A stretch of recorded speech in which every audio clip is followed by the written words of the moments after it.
বিসমিল্লাহির রহমানির রহিম। আসসালামু আলাইকুম সুপ্রিয় শিক্ষার্থী বন্ধুরা, আশা করি আমরা সকলে ভালো রয়েছি। আবারও স্বাগতম আমাদের অনলাইন ক্লাসে। আজকে আমরা যে চ্যাপ্টারটি নিয়ে আলোচনা করার চেষ্টা করব সেটি হলো চ্যাপ্টার 1, অর্থাৎ অর্ডিনারি ডিফারেনশিয়াল ইকুয়েশন চ্যাপ্টার 1-এ এক্সাম্পল 21 আজকে আমরা আলোচনা করার চেষ্টা করব। তোমরা যদি আগের কোনো পর্ব অর্থাৎ ক্লাসগুলো দেখে না থাকো, এই ভিডিও ডিসক্রিপশন বক্সে দেওয়া থাকবে, সেই ক্লাসগুলো তোমরা ধীরে ধীরে দেখে নিবা। খুবই গুরুত্বপূর্ণ প্রশ্নগুলো ছিল। সেই প্রশ্নগুলির আমরা যে বোর্ড প্রশ্নগুলো ছিল সেগুলো আমরা সমাধান করার চেষ্টা করছিলাম। আশা করি তোমাদের সবারই উপকারে আসবে এবং ভালো লাগবে। তো যাই হোক, তোমরা থাম্বনেলে যে আজকে প্রশ্নটি দেখতে পাচ্ছ সেই প্রশ্নটি হলো যে আমাদের বোর্ডও এখানে ওঠানো আছে, সেটি হলো দেখাও যে সমস্ত বৃত্তগ্রস্ত ওয়াই অক্ষকে মূল বিন্দুতে স্পর্শ করে তার অন্তরক সমীকরণ, এই অন্তরক সমীকরণ আমাদের দেখাতে হবে। তো আরেকটা এরকমই ছিল, সেটা হলো এক্সাম্পল 20, অর্থাৎ এখানে শুধু ছিল ওয়াই অক্ষকে, আর এই সমীকরণটা এই সমীকরণটা একটু আলাদা ছিল। তো এখান থেকে আমাদের কিছু ইনফরমেশন আছে, সেই ইনফরমেশনকে ব্যবহার করেই আমরা এটাকে সমাধান করার চেষ্টা করব। যদি এক্সাম্পল 20 দেখে ফেলো বা না দেখে থাকো, এক্সাম্পল 20 দেখে নিবা, তাহলে এই আজকের প্রশ্নটি আমাদের জন্য অনেক সহজ হবে। তো যাই হোক, এখানে কয়েকটা কথা আছে। এখানে বৃত্তগ্রস্ত এবং ওয়াই অক্ষ, আমরা জানি বৃত্তের যে সমীকরণটা আছে সেই সমীকরণ এবং তার কিছু ক্যালকুলেশন যখন বলবে যে ওয়াই অক্ষকে যদি বলে এক্স অক্ষকে, তাহলে এক্স সমান 0 হবে এবং সি সমান 0 হবে। কখন? যখন বলবে যে কোনো একটা বৃত্তের এক্স অক্ষ অর্থাৎ এক্স অক্ষকে মূল বিন্দুতে স্পর্শ করে, তখন এক্স সমান 0 এবং সি সমান 0 হবে। যেহেতু এখানে এক্স বলেনি, বলছে ওয়াই অক্ষকে, তাহলে এখানে হবে কি ওয়াই ইকুয়াল 0, সি ইকুয়াল 0। আশা করি আমরা বিষয়টি বুঝে গেছি। তাহলে এটাকে ব্যবহার করে আমরা অন্তরীকরণ অর্থাৎ করার পর এই সমীকরণ আমাদের চলে আসবে। যদি আমরা অন্তরীকরণের মাধ্যমে করতে পারি তাহলে আমাদের কি হবে, এটা চলে আসবে। তো যাই হোক, আমাদের বৃত্তের যে সমীকরণ আমরা জানি বৃত্তের সমীকরণ। তো বৃত্তের সমীকরণ কোনটা? আমরা বৃত্তের সমীকরণ এখানে লিখতে পারি, অর্থাৎ X square plus Y square plus 2gx plus 2fy plus C equal 0। এটি হলো আমাদের কিসের বৃত্তের সমীকরণ। তো এখানে যেহেতু ওয়াই অক্ষকে বলছে, তাহলে ওয়াইয়ের মানটা আমাদের শুধু এই জায়গাটাকে স্থির রেখে যেখানে ওয়াই আছে সেখানে 0 বসাবো, আর সির জায়গায় আমরা কি বসাবো, 0 বসাবো। তো এখন দেখি, খেয়াল করে দেখি এখানে, তাহলে X square plus Y square, তাহলে এখানে প্লাস 2gx প্লাস, তাহলে এই জায়গাটা আমাদের কি করতে হবে, কাজ করতে হবে, এবং এই জায়গাটায় কাজ করতে হবে। তাহলে দেখো এখানে 2f ওয়াইয়ের মান কত, 0, ঠিক আছে। আচ্ছা, প্লাস সির মানটা আমাদের কি বসাবো, 0 বসাবো আমরা, ইকুয়াল টু এটা। তাহলে এখন দেখো তো কি আসে, X square plus Y square plus 2gx plus, তো 0কে যে কোনো সংখ্যা দ্বারা গুণ করো আর ভাগ করো, আমরা জানি 0 আসে, আর প্লাস 0 ছিল 0 ইকুয়াল 0। তাহলে এখানে আমাদের ফিনিশিং কাজটা লিখতে পারি, X square plus Y square plus 2gx, আর এটা যোগ করলে 0 ভ্যানিশ, অর্থাৎ ইকুয়াল টু 0 ডট ডট। এটাকে আমরা কি করব, 1 নং সমীকরণ দেব। তো সুপ্রিয় শিক্ষার্থী বন্ধুরা, যেহেতু এখানে যে শর্তগুলো ছিল সেই শর্ত অনুযায়ী আমরা ক্যালকুলেশনে এই পর্যন্ত চলে আসলাম, আর এটাকে আমরা প্রয়োজনের তাগিদে এটাকে সমীকরণ দিয়ে দিলাম 1 সমীকরণ। তো এই 1 নং সমীকরণকে আমরা কি করব, যদি অন্তর্করণ করে ফেলি, প্রথমবার অন্তর্করণ করে যদি এই অন্তরক সমীকরণটা চলে আসে, তাহলে একবার অন্তর্করণ করাটাই যথেষ্ট। আর যদি দেখা যায় যে একবার অন্তর্করণ করার মাধ্যমে এই যে অংশটা আমাদের দেখাতে বলছে সেটা যদি না আসে, তাহলে আবারও কি করব, আমরা এক্স এর সাপেক্ষে অন্তর্করণ করে ফেলবো। তাহলে দেখি আমরা একটু এটাকে এক্স এর সাপেক্ষে অন্তর্করণ করি। এখানে দেখো 1 নং কে এক্স এর সাপেক্ষে অন্তরীকরণ করি। তো আশা করি আমরা অন্তরীকরণ ভালো পারি। তো অন্তরীকরণ যদি আমাদের জানা থাকে তাহলে আমরা কি করতে পারবো, এক্স এর সাপেক্ষে অন্তরীকরণটা করতে পারবো। তো দেখো এখানে ডি বাই ডিএক্স, এটা বোঝার তাগিদে আমরা একবারও করতে পারতাম Y square plus 2gx equal 0 0। আর এটাকে এভাবে না লিখে আমরা এইভাবে দেখো d/dx 0, মানে আমরা এখানে যদি হিসাব করি তাহলে কী পাবো 0 পাবো অর্থাৎ। ঠিক আছে, এই হলো আমাদের হিসাব। তাহলে আমরা একটা সূত্র জানতাম, সেটি হলো কি d/dx u plus V plus W, এই সূত্রটা আমরা জানি।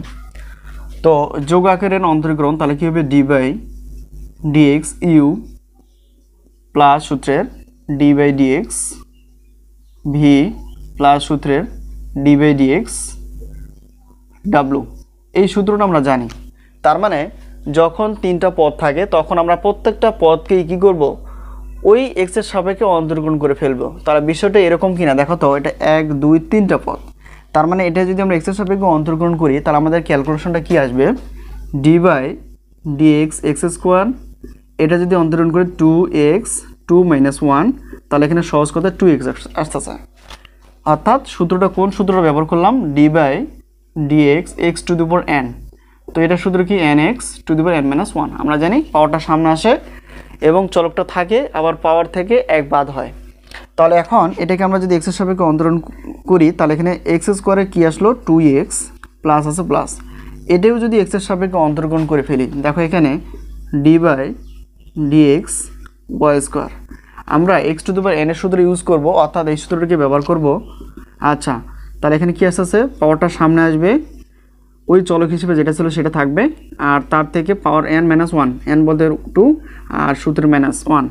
আর যেহেতু এটা x নয় তাহলে সেটাকে আবার কি করতে হবে, এক্সের সাপেক্ষে আমাদের কি দেখাতে হবে, অন্তরীকরণ দেখাতে হবে। এটা যদি ক্যালকুলেশন করি তাহলে কি আসছে 2y, আর এটা যদি হিসাব করি dy/dx। আশা করি আমরা বিষয়টি বুঝে গেছি। অর্থাৎ এই জায়গাটা আসলো আমাদের কি 2y dy/dx। আর এখানে একটু খেয়াল করো, এখানে যদি আমরা এক্সের সাপেক্ষে অন্তরণ করি তাহলে d/dx 2gx, ঠিক আছে, এটা ধ্রুবক হিসেবে, তাহলে এটাকে বাইরে রাখলাম। আর d/dx, তাহলে দেখো তো d/dx এক্সের সাপেক্ষে এক্সকে অন্তরণ করলে আমরা কত পাবো, 1 পাবো, আর এটাকে 1 দ্বারা গুণ করলে 2g থাকতেছে। তার মানে এক্সের সাপেক্ষে, অর্থাৎ এটাকে যদি অন্তর্গুণ করে ফেলি তাহলে আমাদের ক্যালকুলেশনটা আসতেছে কত, 2g। আশা করি আমরা বিষয়টি বুঝে গেছি। আর 0 আছে 0। এখন আরেকটু কাজ করা যায়, সেটি হলো কি আগের যে পার্টটা বা আগের যে এক্সাম্পলটা ছিল আমরা কি করছিলাম 2f এর ক্যালকুলেশনে নিয়ে আসছিলাম, এখানে আনতে হবে 2g। যেহেতু এটা হলো কি জিটা আসলে ধ্রুবক হিসেবে কাজ করতেছে, তাহলে সেক্ষেত্রে আমাদের কি এই যে 1 নং সমীকরণটা আমাদের যা ছিল এখানে একটু কনভার্ট করতে হবে, অর্থাৎ 2gx ইকুয়াল, আর এখানে প্লাস ছিল এদিকে পার করলে কত আসতেছে -x² - y²। তাহলে এখন দেখো আমরা যদি সাইড চেঞ্জ করি শুধু আমাদের মান লাগবে 2g, এটাকে রেখে দিলাম বামে, আর এখানে কত আসছে মাইনাস যদি কমন নেই x² প্লাস y², ঠিক আছে। আর এটা কি ছিল, এই এক্সটা গুণ ছিল, এটা ভাগ হয়ে যাবে। আশা করি আমরা বিষয়টি বুঝে গেছি। তাহলে এখন আমরা শুধু এখানে মান বসাবো 2x প্লাস 2y dy/dx।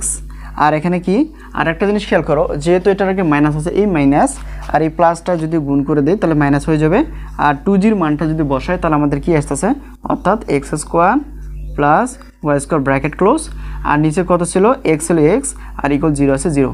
আশা করি আমরা বিষয়টি বুঝে গেছি। এখন আমরা কি করব, মনে করো এটা লব অপশন হিসেবে সবগুলো আছে, আর হর বলতে এখানে 1 আছে, তাহলে এখানে 1 আর x এর লসাগু কত পাবো, আমরা x পাবো। তাহলে এখন আমরা কি করব, x এর অর্থাৎ লসাগু করব। দেখো এখানে x, তো এটাকে 1 নিচে একটা আছে, তাহলে 1 দ্বারা x কে ভাগ করলে x পাবো, এই xটা উপরে যদি গুণ করি তাহলে কত হবে 2x² প্লাস এটা নিচে একটা 1 আছে, 1 দিয়ে যদি x কে ভাগ করে x পাবো, এই xটা লবের সঙ্গে গুণ করলে কত আসছে 2xy।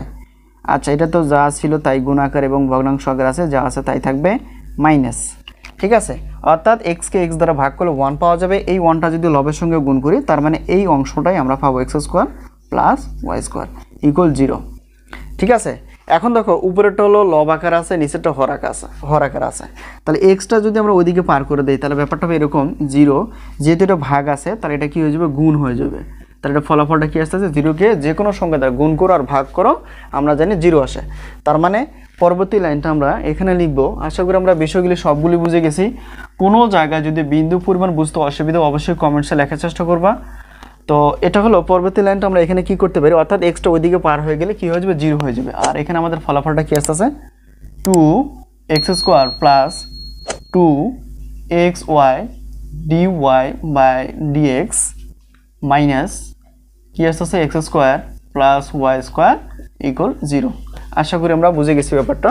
এখন এখান থেকে আমরা একটু কাজ করতে পারি। দেখো যেহেতু আমাদের অন্তরক সমীকরণটা দেখাতে হবে, তাহলে dy বাই dx, তাহলে মাইনাস প্লাসে মাইনাস x স্কয়ার মাইনাস প্লাসে মাইনাস y স্কয়ার ইকুয়াল 0 আছে 0। এখন আমাদের কি করণীয়, এই জায়গাটা আমরা বামে রাখবো, অর্থাৎ 2xy dy বাই dx। বামে প্লাস প্রয়োজন হয় না, আর এটাকে এদিকে যেহেতু এটা বামে প্লাস আছে এটা প্লাসটা দিয়ে দেবো, 2x square minus x square minus y square equal কত 0। ঠিক আছে, এখন এখান থেকে একটু যোগ বিয়োগ করলেই হয়ে যায়। তাহলে2xy তাহলে কত থাকতেছে dy বাই dx, তাহলে এখানে যোগ বিয়োগ করো, প্লাস দুইটা এক্স স্কোয়ার থেকে একটা এক্স স্কোয়ার বাদ দিলে প্লাস একটা এক্স স্কোয়ার থাকে আর মাইনাস ওয়াই স্কোয়ার যা আছে তাই। ঠিক আছে, তো এটাকে আমরা একটু বামে আনতে পারি, যেহেতু এই পাশের অংশটা আমাদের কি আছে বামে আছে।